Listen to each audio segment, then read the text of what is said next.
ভালো ভালো hospital, cancer hospital সব জায়গায় গেছে। তারা একই কথা বলছে যে ক্যান্সার হয়েছে। তো ওনার বোন জামাই বলছে যে আপনি হোমিও ওষুধ খান, যে খাইলে ভালো হবে। পরে ওইখান থেকে রিপোর্ট গুলা এখানে পাঠাই দেওয়া হয়েছিল। পরে এখানে আসার পরে উনি, আগে ওনার সমস্যা ছিল উনি খাইতে পারতো না, কিছুই খাইতে পারতো না। সাগু জাল দিয়া খাইতো, মানে বমি করতে চাইতো, অস্থির হয়ে পড়া থাকতো। আলহামদুলিল্লাহ এখন খাইতে পারে, মাছ ভাত সবই খাইতে পারে। অস্থিরতা কমছে, আগে চিত হয়ে ঘুমাসতে পারতো না, পেটে পানি আসছিল।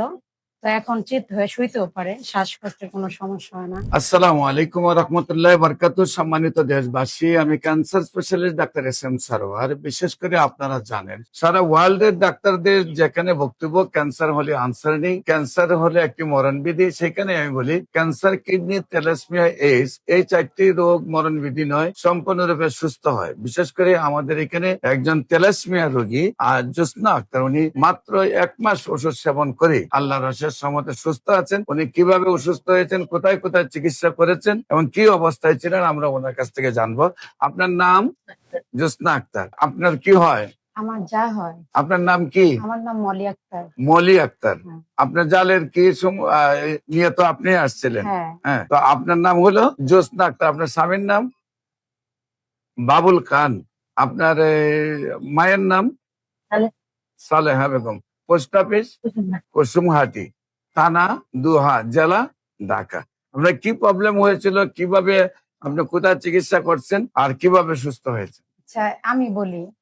আমার যা প্রথমে আর কি ব্লিডিং এর সমস্যা হয়েছিল। তারপর উনি আমাদের ওইখানে এক হসপিটালে এক ডাক্তার দেখাইছে, বলছে যে আপনার ওভারিতে সিস্ট হয়েছে, তো অপারেশন করা লাগবে। প্রথম তো আপনার ব্লিডিং হচ্ছে, হ্যাঁ, ব্লিডিং হয়েছে তারপরে খুব আপনার বেশি। ডাক্তারের কাছে নিয়ে হ্যাঁ, গেছেন, হ্যাঁ, তারপরে দেখা গেছে যে ওভারে সিস্ট হয়েছে সিস্ট বলছে। হয়েছে। সেই ওভারে সিস্টের জন্য ওইখানে আর কোনো ডাক্তার দেখানো নেই, ডাইরেক্ট ঢাকা এসে পড়া হয়েছে। উত্তরা মানে বিভিন্ন ঢাকা শহরে মনে করেন ভালো ভালো হসপিটাল, ক্যান্সার হসপিটাল সব জায়গায় গেছে। তারা একই কথা বলছে যে ক্যান্সার হয়েছে। আগে আমরা মানে ওনারা কি যে মানে ওনার ট্রিটমেন্ট দেবো, ওনার ডিসাইডই করতে পারতেছিলাম যে কি করবো। পরে বলছে যে ওনাকে কেমোথেরাপি দেওয়ার পরে অপারেশন করব।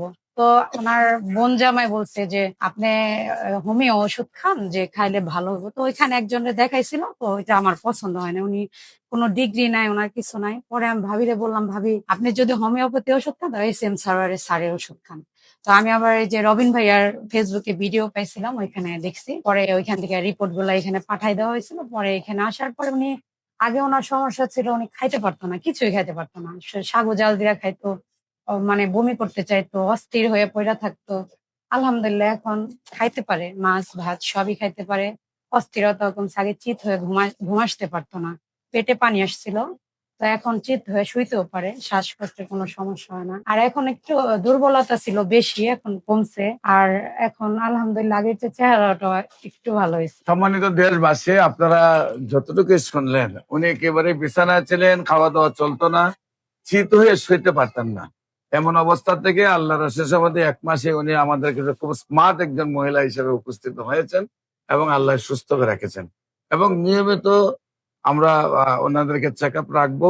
আপনারা দোয়া করবেন উনি যেন স্থায়ী ভাবে, সুন্দরভাবে আল্লাহ আজীবন ভালো রাখেন। ক্যান্সার, কিডনি, থ্যালাসেমিয়া এই 4টি রোগের জন্য যে কোনো সময় যে কোনো পরামর্শের জন্য আপনারা স্ক্রিনে দেওয়া নাম্বারে যোগাযোগ করবেন।